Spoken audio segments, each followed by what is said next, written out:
जय हिंद दोस्तों, कैसे हैं आप लोग? उम्मीद है आप लोग काफ़ी अच्छे होंगे, स्वस्थ होंगे और अच्छे से अपनी पढ़ाई में लगे हुए होंगे। दोस्तों आपके एग्ज़ाम को लेकर के काफ़ी कम समय बचा है और इसी को ध्यान में रखते हुए हम लोग गणित की कक्षाओं को कर रहे थे, जिसमें हम लोग गणित में चैप्टर वाइज़ क्वेश्चंस को शुरू किए थे, जिसमें हम लोग चैप्टर 1, चैप्टर 2 और चैप्टर 3 के ऑब्जेक्टिव को कर चुके थे, हर प्रकार का ऑब्जेक्टिव कर चुके थे। जिस-जिस टाइप का एग्ज़ाम में आपके आने की संभावना है, उन सारे प्रश्नों को कर चुके थे। आज हम लोग इसी सीरीज़ को आगे बढ़ाते हुए चैप्टर 4 के इम्पोर्टेंट ऑब्जेक्टिव क्वेश्चन को देखेंगे। अभी तक में लगभग हम लोग 70-80 सब मिला कर के ऑब्जेक्टिव प्रश्न कर चुके हैं। बच्चों मैं आपको बता देना चाहूँगा जो भी क्वेश्चन हम लोग करेंगे, सारा का सारा प्रश्न आपका प्रीवियस ईयर का क्वेश्चन होगा, मतलब पिछले साल में पूछा गया प्रश्न होगा। और मैथ हो, चाहे साइंस हो, चाहे सोशल साइंस हो, कोई भी सब्जेक्ट हो, प्रीवियस ईयर का क्वेश्चन काफ़ी ज़्यादा रिपीट होता है आपके एग्ज़ाम में। बात करेंगे इसके पीडीएफ की, तो पीडीएफ आपको टेलीग्राम चैनल पे मिल जाएगा। साथ ही साथ में इस टाइप का क्विज़ भी आपको वहाँ पर देखने को मिलेगा और प्लस में क्लास का नोटिफ़िकेशन भी आपको टेलीग्राम चैनल पे मिल जाता है, ठीक है? तो टेलीग्राम चैनल से ज़रूर से जुड़ जाइएगा। चलिए जी, शुरुआत करेंगे क्लास की। जैसा कि हमने आपको बताया कि आज हम लोग चैप्टर 4 शुरू करने जा रहे हैं। सर जी, चैप्टर 4 है आपका द्विघात समीकरण। क्या है जी? द्विघात समीकरण। अब सर जी द्विघात समीकरण क्या होता है? अब द्विघात द्विघात मतलब होता है जिसका घात 2 हो। सर जी घात क्या होता है? हमने आपको बताया था जब चैप्टर 3 में पढ़ रहे थे, तो घात जो है आपका किसी भी समीकरण का मैक्सिमम पावर होता है, मैक्सिमम पावर होता है। जैसे आपको बोला गया कि बताओ भैया 7x क्यूब प्लस का 4x पे पावर 4 प्लस का 5, इसका पूछ दिया कि बताओ घात कितना है? तो हम लोग बोलेंगे कि सर जी इसका घात देख चेक करने के लिए इसका मैक्सिमम पावर देखना पड़ेगा, मतलब सबसे बड़ा पावर देखना पड़ेगा। यहाँ 3 लिखा हुआ है, यहाँ 4 लिखा हुआ है। सबसे बड़ा पावर 4 है, तो इसका घात कितना हो जाएगा? 4 हो जाएगा, तो ये देखना पड़ेगा। ये सब हम लोग पिछली कक्षाओं में कर चुके हैं, इसीलिए मैं कहता हूँ एक सीरीज़ में क्लासेस को देखेंगे, तो अच्छे से समझ में आएगा, ठीक है? यहाँ बात करेंगे हम लोग द्विघात मतलब जिसका मैक्सिमम पावर 2 हो और समीकरण आप लोग जानते हैं बराबर देखिए 0 लगना है। बेसिकली बताऊँ तो अगर हम लोग द्विघात बहुपद में ऐसे बराबर देखिए 0 लगा दें, तो यही आपका समीकरण बन जाता है। जैसे द्विघात बहुपद में हम लोग पढ़े थे, जैसे मान लीजिए 4x स्क्वायर प्लस का 4x प्लस का 1, इसको अगर बराबर देके से 0 लगा देंगे, तो यही आपका द्विघात समीकरण हो जाता है। पूरा का पूरा चीज़ सेम है, पूरा का पूरा चीज़ आपका जो है द्विघात बहुपद के समान ही है। इसमें भी आपका शून्य को अल्फ़ा बोलेंगे, बीटा बोलेंगे, अल्फ़ा प्लस बीटा बराबर फ़ॉर्मूला होगा माइनस का b बटे का a, अल्फ़ा इंटू बीटा बराबर फ़ॉर्मूला होगा c बटे का a। इसमें एक चीज़ एक्स्ट्रा आता है बच्चा, उसको थोड़ा-सा समझेंगे। एक चीज़ एक्स्ट्रा आता है इसमें, इसमें आपको मूल का प्रकृति बताना होता है, मूल का प्रकृति बताना होता है, जो कि पता लगता है आपका d से, जो कि किससे पता चलता है? d से। d बराबर फ़ॉर्मूला होता है b स्क्वायर माइनस का 4ac, ठीक है? अब सर जी d का formula b square minus 4ac होता है। अब देखिए d का 3 वैल्यू आ सकता है, जब हम लोग abc आपका पता होगा बहुपद ऐसे लिखते हैं ax स्क्वायर समीकरण bx प्लस का c बराबर 0। अब देखिए, यहीं से abc का मान इसमें रखेंगे ना, तो एक d का मान आएगा जिसको हम लोग विभेचक विवेचक बोलते हैं या विभेक्तर भी बोलते हैं, ठीक है? अब देखिए डी का 3 मान आ सकता है। डी का मान या तो 0 आ जाए, डी का मान या 0 से बड़ा आ जाए, मतलब डी का मान पॉजिटिव आ जाए, ठीक है? डी का मान 0 से छोटा आ सकता है, मतलब डी का मान नेगेटिव आ जाए। अब देखिए 3 चीज़ आएगा तो इसका इसी से मूल का प्रकृति पता चल जाएगा। देखिए, जब डी का मान 0 आएगा तो मूल आपका वास्तविक होगा और प्लस में समान होगा। ये सब चीज़ याद करने वाला है बच्चा। डी का मान जब आपका 0 से बड़ा आएगा, तो मूल आपका वास्तविक होगा, प्लस में लेकिन असमान होगा, ठीक है? डी का मान जब 0 से छोटा होगा, तो मूल आपका काल्पनिक होगा, इसी को अवास्तविक लिखते हैं और प्लस का आपका असमान होगा। मेन सबसे मेन बात ये है कि डी का मान जब 0 के बराबर होता है, तो मूल आपका वास्तविक और समान होता है। यहाँ से आपका बहुत बड़ा क्वेश्चन बनता है, ठीक है? इसको हम लोग आगे के प्रश्नों में देखेंगे। ये हो गया आपका बेसिक। और इसी में एक मूल वाला क्वेश्चन आता है कि सर जी मूल निकालने का एक सूत्र आता है, x बराबर फ़ॉर्मूला होता है माइनस का b plus minus under root B square minus 4ac बटे का वे एक फ़ॉर्मूला ये होता है। इसी को अगर हम लोग दूसरी तरह से लिखें तो इस रूप में भी लिख सकते हैं माइनस का b plus minus under root d बटे का 2। इस टाइप का क्वेश्चन भी आपके एग्ज़ाम में बनता है। यहाँ से तो सीधा फ़ॉर्मूला पूछ देगा और 2 नंबर में कभी-कभी पूछता है कि इस विधि से जो है मूल निकाले द्विघात समीकरण का, तो आप लोग निकाल ले जाएँगे, ठीक है? तो इस चैप्टर से बेसिकली इस टाइप का प्रश्न पूछा जाता है और बोलेगा कि कौन आपका द्विघात समीकरण है, कौन द्विघात समीकरण नहीं है, उसको भी थोड़ा-सा समझ लेते हैं, उसके बाद हम लोग इसके ऑब्जेक्टिव प्रश्नों की ओर चलेंगे। यहाँ से अगर आप लोग इतना सा बेसिक कर लेंगे ना बच्चों, तो आपको आगे बहुत ज़्यादा आसानी होगी प्रश्नों को करने में। देखिए बच्चा, हम लोग जब मान लीजिए आपको इस समीकरण दिया रहेगा कुछ इस प्रकार से कि सर जी ऐसे दिया हुआ है x प्लस 1 का होल स्क्वायर और बराबर x माइनस 2 का होल स्क्वायर और बताना है कि बताओ ये आपका द्विघात समीकरण है, ये द्विघात समीकरण है या नहीं है। तो इसको बताने का सीधा-सीधा तरीका है, आपको ज़्यादा दिमाग नहीं लगाना है। आप बस देखिए x प्लस 1 पे स्क्वायर है, इसका मतलब x पे भी स्क्वायर होगा, 1 पे भी स्क्वायर होगा। हालाँकि ऐसा नहीं होता है, ये a प्लस b का होल स्क्वायर से सॉल्व होगा, लेकिन थोड़ा देर के लिए मान लीजिए। इस वाले टर्म पे जो है स्क्वायर लगा दीजिए, तो इसको स्क्वायर करेंगे तो कितना हो जाएगा? x की पावर 2 हो जाएगा, हमको बस 2 वाला खोजना है, ठीक है? और इधर भी अगर करेंगे तो x का स्क्वायर करेंगे तो कितना आ जाएगा? x की पावर 2 अब बीच में बराबर है। दोनों पट्टी अगर सेम आ जाए, दोनों तरफ अगर सेम आ जाए, तो भैया ये तो ये कट जाएगा, ये भी प्लस में, ये भी प्लस में, इधर आके माइनस हो जाएगा, तो ये आपका द्विघात समीकरण नहीं होगा। याद रखिएगा, अगर किसी तरह से इधर 2x स्क्वायर आ जाए, इधर x स्क्वायर आ जाए, दोनों पट्टी अगर x स्क्वायर का गुणांक अलग-अलग हो, दोनों तरफ अगर x स्क्वायर का गुणांक अलग-अलग हो, तो हम बोलेंगे वो द्विघात समीकरण में होगा, द्विघात समीकरण में होगा।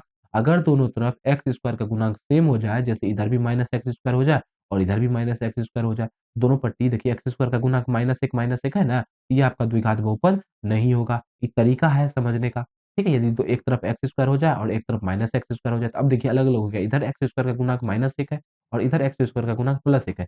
अलग-अलग हो जाए तो द्विघात बहुपद समीकरण होगा, अगर अलग-अलग नहीं होता है तो द्विघात समीकरण नहीं होगा। याद रखिएगा, इसी का प्रयोग करके हम लोग आगे के प्रश्नों को हल करेंगे, ठीक है? अगर आप लोग इतना सा बेसिक समझ चुके हैं, अब आप लोग पूरी तरह से तैयार हैं प्रश्नों को करने के लिए। तो चलिए अब हम लोग प्रश्नों को करते हैं। चलिए जी। पहला प्रश्न है, निम्नलिखित में से कौन द्विघात समीकरण नहीं है? अब कौन द्विघात समीकरण नहीं है, ये बताना है। हमने आपको कहा कि बस क्या देखना है, एक्स स्क्वायर का गुणांक देखना है। दोनों तरफ सेम होगा तो द्विघात समीकरण नहीं होगा।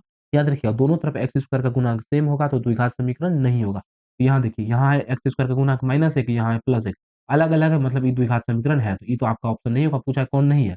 इधर देखते हैं, इधर है एक्स पे स्क्वायर करेंगे तो ये हो जाएगा एक्स स्क्वायर और इधर अगर गुणांक देखें तो 2 से इसको गुणा करना पड़ेगा, 2 से ये भी गुणा होगा, तो हमको एक्स स्क्वायर का गुणांक देखना है, इधर हो जाएगा 2x स्क्वायर। अब देखिए अलग-अलग हो गया, ये भी आपका द्विघात समीकरण होगा, ये आपका द्विघात समीकरण होगा, तो ये भी आंसर नहीं होगा। यहाँ देखेंगे, अच्छा रूट 2x पे होल स्क्वायर दिया है, इसका स्क्वायर करेंगे तो रूट 2 का स्क्वायर 2 और x का स्क्वायर करेंगे तो एक्स स्क्वायर। इधर तो हो गया रूट 2x स्क्वायर और जब इधर करेंगे तो इधर तो सर जी 2x स्क्वायर है ही, दोनों तरफ देखिए, इधर भी 2x स्क्वायर, इधर भी 2x स्क्वायर, सेम हो गया। हमने आपको कहा था जब सेम हो जाएगा तो यही आपका द्विघात समीकरण नहीं होगा। तो यही आपका ऑप्शन नंबर सी हो जाएगा, ऑप्शन सी सही जवाब हो जाएगा। अब आपके पास 2 तरीका है, एक तो आप सबको हल करने लगिए, नहीं तो जो तरीका हमने बताया इस हिसाब से कर लीजिए, आपका दोनों में उत्तर सही आएगा। अगला देखेंगे, निम्नलिखित में से कौन द्विघात समीकरण है? इसमें पूछ दिया कि कौन द्विघात समीकरण है? अच्छा जी, देखते हैं। यहाँ देखिए 2x क्यूब है, सर जी ये तो त्रिघात है, इसका घात 3 दिख रहा है, इसको तो पहले ही नहीं लेंगे, इसको तो हटा ही दीजिए।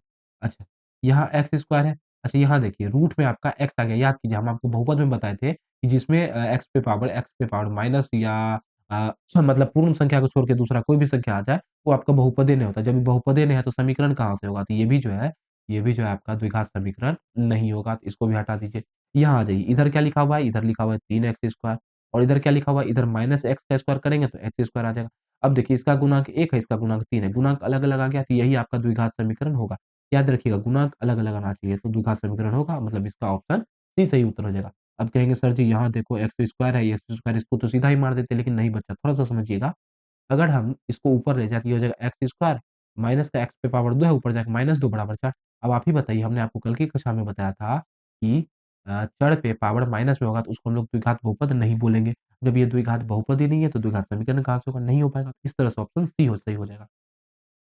अगला देखेंगे उसी प्रकार का है, कौन द्विघात समीकरण नहीं है? तो भैया ये देख लीजिए, ये आपका त्रिघात है, तो यही आपका द्विघात समीकरण नहीं होगा, तो ऑप्शन इसका जो है बी सही उत्तर हो जाएगा। ऐसे पकड़ लेंगे, नहीं तो यहाँ देखिए यहाँ एक्स स्क्वायर है, यहाँ ही तो दोनों अलग-अलग है तो द्विघात समीकरण होगा। यहाँ भी देखिए 2x स्क्वायर है और यहाँ भी तो सेम आ रहा है, द्विघात समीकरण कौन है? नहीं है। इसको सॉल्व करेंगे तो ये हो जाएगा 2x स्क्वायर और इधर भी 2x स्क्वायर है, तो ये भी तो कट ही जाएगा। तो ऑप्शन डी भी हो सकता है बच्चा और ऑप्शन बी भी हो सकता है। और यहाँ भी देखेंगे तो यहाँ भी त्रिघात है, ये तो त्रिघात है, मतलब ऑप्शन बी और डी में से कोनो मार दीजिएगा तो आपका सही हो जाएगा। ठीक है? चलिए अगला देखते हैं। अगला प्रश्न है, निम्न में से कौन द्विघात समीकरण नहीं है? सेम क्वेश्चन अब आप लोग खुद से कर सकते हैं, द्विघात समीकरण चेक कर लीजिएगा कौन नहीं है। तो ये सर जी ये आपका द्विघात समीकरण नहीं है, काहे कि भैया एक्स स्क्वायर नीचे में दिखा तो ऑप्शन इसका डी जो है, डी वाला बिल्कुल सही उत्तर हो जाएगा। ठीक है? द्विघात समीकरण यही नहीं होने वाला है। चलिए अगला देखेंगे। अगला है x माइनस का y बराबर 6, X square plus Y square बराबर 30, तो x इंटू वाई का मान क्या होगा? 2022 के एग्जाम में पूछा गया प्रश्न है। प्रश्न आसान है बच्चा। देखिए क्या दिया हुआ है, x माइनस वाई बराबर 6 दिया हुआ है और क्या दिया हुआ है X square plus Y square बराबर 30 दिया हुआ है। अच्छा बच्चा अगर हम लोग दोनों तरफ स्क्वायर कर दें, इधर भी स्क्वायर तो क्या हो जाएगा? ये थोड़ा-सा देखिएगा, समझिएगा। इस टाइप के क्वेश्चन को आप लोग खुद से नहीं कर पाएँगे, 1-2 बार जब तक देखेंगे नहीं कि मैं कैसे कर रहा हूँ। स्क्वायर करेंगे तो ये हो जाएगा ए स्क्वायर मतलब एक्स स्क्वायर प्लस का वाई स्क्वायर माइनस का 2xy और बराबर इधर कितना हो जाएगा 36 हो जाएगा। अच्छा एक बात बताइए X square plus Y square का वैल्यू 30 दे रखा है कि नहीं दे रखा? बिल्कुल दे रखा है। इसकी जगह पे हम लोग 30 रख देंगे माइनस का 2xy और बराबर इधर हो जाएगा 36। अच्छा जी, ये माइनस का 2xy को इधर ले आते हैं, प्लस हो जाएगा और ये जो 36 प्लस में इसको इधर ले आते हैं तो माइनस में 36 हो जाएगा। अब 30 में 36 घटाएँगे माइनस का 6 बराबर 2xy।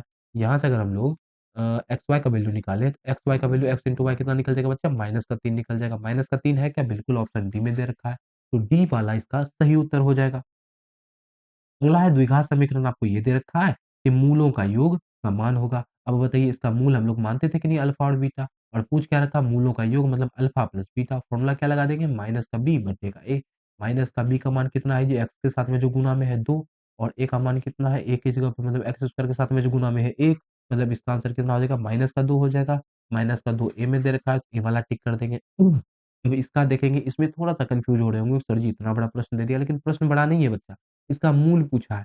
अब आप ही बताइए मूल क्या होता है बेसिकली मूल x का मान होता है। तो यहाँ से हम लोग x का मान निकालेंगे। तो देखिए जी ये क्या दे रखा है? ये दे रखा है a square, b square, x square minus का q स्क्वायर बराबर 0।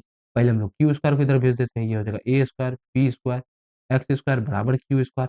अब देखिए a स्क्वायर, p स्क्वायर भी हमको तो x का मान चाहिए ना, स्क्वायर वाला को उधर भेजना पड़ेगा। ये हो जाएगा आपका x स्क्वायर बराबर q स्क्वायर बटे a स्क्वायर, p स्क्वायर। अब आप ही बताइए स्क्वायर है इधर क्या हो जाएगा? रूट हो जाएगा। ऊपर क्या बचेगा? तो रूट से बाहर निकालेंगे पहली बात तो प्लस माइनस और क्यू स्क्वायर को निकालेंगे तो क्यू, नीचे में एपी को निकालेंगे तो एपी, ये हो जाएगा प्लस का प्लस माइनस का क्यू बटे एपी प्लस माइनस का क्यू बटे एपी ऑप्शन डी में दे रखा है, डी उत्तर हो जाएगा इसका। मूल मतलब एक्स का मान होता है, एक्स का मान यही तो निकला सर जी, तो यही उत्तर होगा इसका। अगला प्रश्न है यदि 10 पे पावर 2y बराबर 25 तो 10 पे पावर माइनस y बराबर क्या होगा? अब समझिएगा बच्चा 10 पे पावर 2y को हम लोग लिख सकते हैं 10 पे पावर y पे स्क्वायर बराबर 25 क्योंकि सर जी ऐसा हम लोग फ़ॉर्मूला पढ़े a पे पावर m पे पावर n बराबर हो जाता है a पे पावर m इंटू n ऐसा होता है। अब एक बात बताइए कि स्क्वायर को अगर हम लोग इधर भेजेंगे तो क्या हो जाएगा? ये हो जाएगा 10 पे पावर y बराबर अंडर रूट 25 हो जाएगा कि नहीं हो जाएगा? ये हो जाएगा 10 पे पावर y अब बाहर निकालेंगे तो प्लस माइनस दोनों लगा लीजिए तो यहाँ हम लोग प्लस ले लेते हैं बेसिकली पावर। अच्छा एक बात बताइए, पूछा है 10 पे पावर माइनस y बराबर कितना होगा? अब 10 पे पावर माइनस y को हम लोग लिख सकते हैं 1/10 पे पावर y लिख सकते हैं प्लस माइनस में वो नीचे जाके प्लस हो जाएगा पावर 1 बटे अब देखिए 10 पे पावर y का मान कितना है 5 है तो 10 पावर y की जगह कितना रख देंगे 5 रख देंगे तो 10 पे पावर माइनस y का मान कितना आ जाएगा 1 बटे का 5 आ जाएगा। आपका ऑप्शन नंबर ए में दे रखा है तो ए वाला सही हो जाएगा। अगला है यदि द्विघात बहुपद आपका ये दे रखा है कि मूल अल्फा बीटा हो तो अल्फा प्लस बीटा वही माइनस बी बटे ए फॉर्मूला लगेगा। माइनस का बी का मान है माइनस का 2 और बटे ए का मान है 1 तो ये हो जाएगा प्लस का 2 आपका ऑप्शन बी में है तो बी वाला सही हो जाएगा। अच्छा यहाँ देखेंगे एक्स स्क्वायर प्लस का 1 बटे एक्स स्क्वायर बराबर 14 तो एक्स प्लस का 1 बटे एक्स का मान कितना होगा? अच्छा जी एक बात बताइए एक्स प्लस का 1 बटे एक्स का मान निकालना है एक्स प्लस का 1 बटे एक्स का मान निकालना है।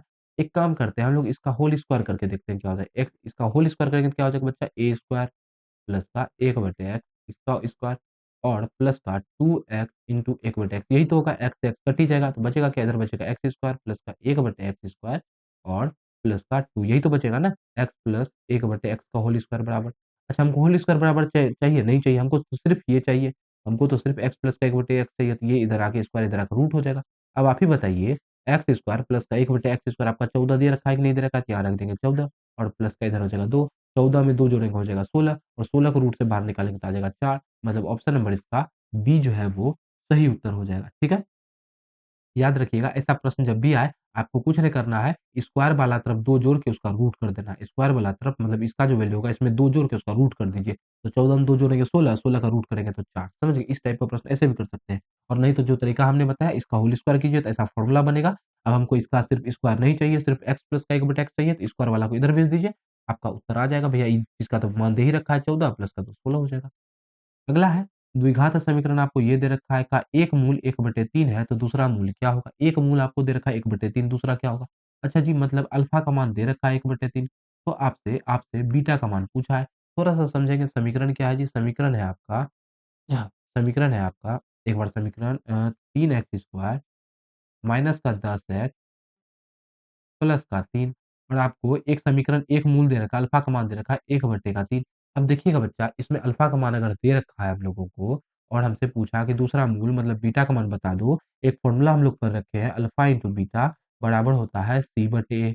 तो अल्फ़ा का मान 1/3 है, इंटू बीटा का मान निकालना है। C का मान यहाँ से रख लीजिए 3 और A का मान भी यहाँ से रख लीजिए 3, तो 3 से 3 कट ही जाएगा। तो बीटा का मान निकल जाएगा, नीचे में 3 इधर आके ऊपर में, तो 3 गुना 1 3 हो जाएगा, तो बीटा का मान आपका 3 आ जाएगा। बीटा का मान आपका 3 आ जाएगा, जो कि आपका ऑप्शन नंबर डी में दे रखा है, तो डी वाला इसका सही हो जाएगा। आप समझ चुके होंगे कि हम लोगों ने कैसे प्रश्न को किया। सर जी इसमें कुछ नहीं था, आपको बस अल्फ़ा प्लस बीटा देखिए दोनों तरह से बना सकते हैं, अल्फ़ा प्लस बीटा बराबर भी रख दीजिए माइनस का b/a या अल्फ़ा इंटू बीटा बराबर रख दीजिए, उत्तर आपका सेम ही आएगा। अगला देखेंगे। अगला प्रश्न है, यदि द्विघात समीकरण आपको ये दे रखा है कि मूल अल्फ़ा और बीटा हो, अल्फ़ा प्लस बीटा वही फ़ॉर्मूला, अल्फ़ा प्लस का बीटा बराबर फ़ॉर्मूला होता है माइनस का b बटे का a, माइनस का b बटे का a आपका ऑप्शन ए में दे रखा है, ए सही उत्तर हो जाएगा। अगला देखेंगे। यदि समीकरण आपका ये दे रखा है तो मूलों का गुणनफल मतलब सर जी अल्फा इंटू बीटा फॉर्मूला क्या होता है सी बटे का ए। सी का मान समीकरण में ए का बटे का ए का मान 4 तो 1 बटे का 4 आपका ऑप्शन ए हो जाएगा इसका सही उत्तर। चलिए अगला प्रश्न देखेंगे। अगला है 7x² माइनस का 12x प्लस का 18 बराबर 0 के मूलों का योग एवं मूलों के गुणनफल का अनुपात होगा। मूलों का योग मतलब अल्फा प्लस बीटा और इसका अनुपात पूछा है अल्फा इंटू बीटा के साथ में। अल्फा प्लस बीटा का मान माइनस का बी बटे अनुपात अल्फा इंटू बीटा का मान सी बटे ए से ये तो हटाइए दीजिए दोनों पट्टी जो कट रहा है। आपसे अनुपात पूछा है माइनस का बी अनुपात सी पूछा है। चलिए जी, तो माइनस का बी माइनस बी का मान कितना है? माइनस का 12 है। अनुपात सी का मान कितना है? 18 है। तो माइनस माइनस प्लस का 12 अनुपात 18 हटा देंगे तो 6 दूना 12 6 तिया 18 2 अनुपात का 3 हो जाएगा उत्तर। 2 अनुपात का 3 ऑप्शन डी में दे रखा है तो डी हो जाएगा उत्तर। चलिए अगला प्रश्न देखेंगे द्विघात समीकरण आपको ये दे रखा है कि मूल वास्तविक और समान है तो के का मान क्या होगा? अभी हमने पिछले सबसे शुरू में ये पढ़ा था कि सर जी जब डी का मान 0 के बराबर होता है तभी हम लोग बोलते हैं कि मूल जो है इसका समान होगा और प्लस में वास्तविक होगा। सही बात है। तभी तो बोलते हैं जब डी का मान 0 हो जाए तो डी का मान इसमें हम लोग 0 कर देंगे। सर जी मूल वास्तविक समान बोला है तो डी का मान तो 0 ही होगा ना। तो चलिए जी इस समीकरण में क्या होगा? डी का मान 0 होगा। डी मतलब बी स्क्वायर माइनस 4ac ये आपका 0 होगा। अच्छा बी का मान कितना है जी? बी का मान सर जी 6k है तो यहाँ हो जाएगा 6k स्क्वायर माइनस का 4 ए का मान है 9 और सी का मान है 4 बराबर हो जाएगा 0। 6 छाके 36k स्क्वायर माइनस का 9 चौके 36 और 36 को 4 से गुणा करेंगे 144 बराबर 0। यहाँ से हम लोग 36k स्क्वायर बराबर निकाले तो इधर प्लस का 144 हो जाएगा। 36 से 4 बार में चला देगा के स्क्वायर का मान आ गया 4 के का मान आ जाएगा अंडर रूट 4 मतलब प्लस माइनस 2 हो जाएगा उत्तर। तो के का मान क्या होगा? या तो +2 होगा या -2 होगा। तो ऑप्शन सी हो जाएगा इसका प्लस माइनस दोनों होगा ना बच्चा। दोनों एक को नहीं मार दीजिएगा ऑप्शन सी होगा इसका सही उत्तर। अगला है यदि समीकरण आपको इस रूप में दे रखा है कि मूल समान हो तो सी का मान क्या होगा? ये वाला क्वेश्चन बेसिकली देखा जाए तो आपको बोल रहा है मूल समान हो तो डी का मान जो है 0 के बराबर होगा मतलब बी स्क्वायर माइनस 4ac आपका 0 के बराबर होगा। तो यहाँ से अगर हम लोग बी स्क्वायर बराबर निकालें तो 4ac हो जाएगा। हमसे क्या चीज़ का मान पूछा है? सी का, तो सी को इधर रहने देंगे, इसको इधर भेज देंगे तो ये हो जाएगा बी स्क्वायर बटे 4a बराबर सी। सी का मान इतना हो जाएगा बी स्क्वायर बटे का 4a हो जाएगा। अच्छा, समीकरण में अलग-अलग दे रखा है, कोई बात नहीं है। तो सी की जगह पे तो सी है बराबर बी की जगह पे क्या है यहाँ बी की जगह पे ए है तो ये हो जाएगा ए स्क्वायर बटे 4 और ए की जगह पे बी है तो बी हो जाएगा। हाँ, तो ये हो जाएगा ए स्क्वायर बटे 4b ऑप्शन इसका ए हो जाएगा। अगला है द्विघात समीकरण आपका ये दे रखा है कि विभेक्तर होंगे। विभेक्तर मतलब डी का मान बी स्क्वायर माइनस 4ac यही पूछा है। बी का मान है आपका 15 इस माइनस 15 का होल स्क्वायर माइनस 4 ए का मान है 1 80 का मान है 50 15 का स्क्वायर करेंगे 225 और माइनस का 50 को 4 से गुणा करेंगे 200 तो इसका उत्तर आपका 25 आ जाएगा। 25 आपका ऑप्शन ए में दे रखा है। द्विघात समीकरण है आपका एक्स स्क्वायर माइनस का पी एक्स प्लस का 4 के मूल बराबर है। मूल बराबर होंगे तो सर जी वही वाला बात कि डी का मान जो है 0 को बराबर हो जाएगा। हमने आपको पहले ही कहा था कि मूल बराबर वाला प्रश्न बहुत बार आता है। देखिए यहाँ भी मूल बराबर बोला मतलब डी का मान कितना होगा 0 होगा मतलब बी स्क्वायर माइनस 4ac जो है आपका 0 होगा। मतलब बी का मान है माइनस पी तो ये हो जाएगा माइनस पी स्क्वायर माइनस 4 ए का मान है 1 सी का मान है 4 तो वो 0 के बराबर होगा। पी का स्क्वायर माइनस का 4 चौके 16 बराबर 0 पी स्क्वायर बराबर 16 पी का मान यहाँ से अंडर रूट 16 आ जाएगा जिसको हम लोग प्लस माइनस 4 लिख सकते हैं। तो ऑप्शन इसका बी सही हो जाएगा। पी का मान प्लस माइनस 4 आ जाएगा। अगला है यदि द्विघात समीकरण के विभेजक का मान शून्य से बड़ा है तो आप ही बताइएगा बच्चा। यदि डी का मान 0 से बड़ा है मतलब क्या चीज में पॉजिटिव में है मूल कैसा आएगा? मूल वास्तविक और भिन्न होगा, भिन्न मतलब बटे नहीं समझिएगा, भिन्न मतलब अलग-अलग, ठीक है? वास्तविक और समान होगा, नहीं सर जी तो डी बराबर 0 का डी जब 0 के बराबर होता है तब होता है। अवास्तविक तो होगा ही नहीं, खैर अवास्तविक नहीं होगा तो ऑप्शन आपका ए बचता है, वास्तविक और अलग-अलग होगा, असमान होगा। अगला है यदि द्विघात समीकरण ये दे रखा है कि मूल समान हो तो p का मान, फिर वही क्वेश्चन भैया आप लोग अब कर ले जाएँगे इसको p का मान पूछा, मूल समान है तो d बराबर 0, d मतलब b स्क्वायर माइनस 4ac बराबर 0, b स्क्वायर का मान है, b का मान है माइनस p तो माइनस p का होल स्क्वायर माइनस का 4 गुना 2 गुना p बराबर हो जाएगा 0 के। पी स्क्वायर को तो पी स्क्वायर रहने देंगे और ये प्लस में जो उसको उधर भेज देंगे तो ये हो जाएगा 8p 4 दूना 8p। अच्छा 1 p से 1 p काट दीजिएगा तो p का मान आपका 8 निकल जाएगा जो कि आपका चलिए इसको थोड़ा सॉल्व सॉल्व करते हैं। तो यहाँ हो गया आपका पी स्क्वायर माइनस का 4 दूना 8p बराबर 0। अच्छा p यहाँ भी है, p यहाँ भी है, p कॉमन ले लेंगे, आपका इधर हो जाएगा बच्चा, p कॉमन ले लेंगे तो यहाँ बचेगा p माइनस का 8। अब दोनों को गुणा करके 0 के बराबर है तो या तो p 0 होगा या p माइनस का 8 0 होगा। p बराबर 8 निकल जाएगा या p बराबर 0 निकल जाएगा। 0 या 8 ऑप्शन नंबर सी में दे रखा है तो सी हो जाएगा। ठीक है? ऑप्शन सी होगा। पहले जो कर रहे थे तरीका कि भैया एगो p काट दो तब केवल 8 आ जाता तो ये गलत हो जाता। ठीक है? तो इसीलिए हम लोगों को जो तरीका है द्विघात बहुपद द्विघात समीकरण सॉल्व करने का उस तरीके से बनाना पड़ेगा। अगला है यदि अल्फ़ा प्लस बीटा द्विघात समीकरण इसके मूल है, अगर अल्फ़ा बीटा इसके मूल है, तो अल्फ़ा प्लस बीटा माइनस का रूट 3 का मान कितना होगा? अब अल्फ़ा प्लस बीटा का मान क्या होता है जी? माइनस बी बटे का ए और इसमें माइनस रूट 3 लगा दिया है। माइनस का बी मतलब माइनस का 3 रूट 3 और एक तो आपका इसका माइनस है, एक यहाँ वाला माइनस है, बटे ए का मान है 1 माइनस का root 3 minus minus 3 root 3 plus का हो जाएगा माइनस का रूट 3 3 रूट 3 में रूट 3 घटा देंगे तो 2 रूट 3 हो जाएगा जो कि आपका ऑप्शन नंबर सी में दे रखा है। हाँ जी, तो अपन कुल मिलाकर के मतलब बहुत ही प्रश्न कर लिए और बात करें तो आपका यहाँ से अ, तो आपके जो एग्ज़ाम में है बच्चा, एग्ज़ाम में जो है आपका बेसिकली चैप्टर चैप्टर 4 से लगभग इतना ही प्रकार का प्रश्न जो है आपके एग्ज़ाम में पूछा जाता है, ठीक है? इससे बाहर आप लोग को तैयारी करने का मतलब उतना ज़रूरी नहीं है, यहीं से आपका एग्ज़ाम में सारा प्रश्न बन जाएगा। उम्मीद है आज हम लोग जो भी प्रश्न किए वो आपको क्लियर होगा बच्चा, क्लियर होगा। और बात करें ऐसा ही प्रश्न हम लोग पिछली भी कक्षाओं में कर चुके हैं, तो रिक्वेस्ट है आपसे पिछली कक्षाओं को ज़रूर देखें। चैनल पर ढेरों वीडियो पड़ी हुई है जिसमें आपका 2025 का पूरा तैयारी हो जाएगा। और बात करें हमने सोशल साइंस का भी पूरा कक्षाएँ करा रखा है जिसमें हम लोग इसका लघु उत्तरीय प्रश्न भी किए थे और दीर्घ उत्तरीय प्रश्न भी किए थे। तो पिछली कक्षाओं को ज़रूर से देख लीजिएगा। आशा है आज की कक्षा आपको पसंद आई होगी। तो क्लास को एक लाइक कर देंगे, चैनल को एक प्यारा सा सब्सक्राइब कर देंगे और शेयर भी ज़रूर से कर देंगे। तो मिलेंगे आपसे अगली कक्षा में चैप्टर 5 के साथ में। तब तक हँसते रहेंगे, मुस्कुराते रहेंगे। जय हिंद, जय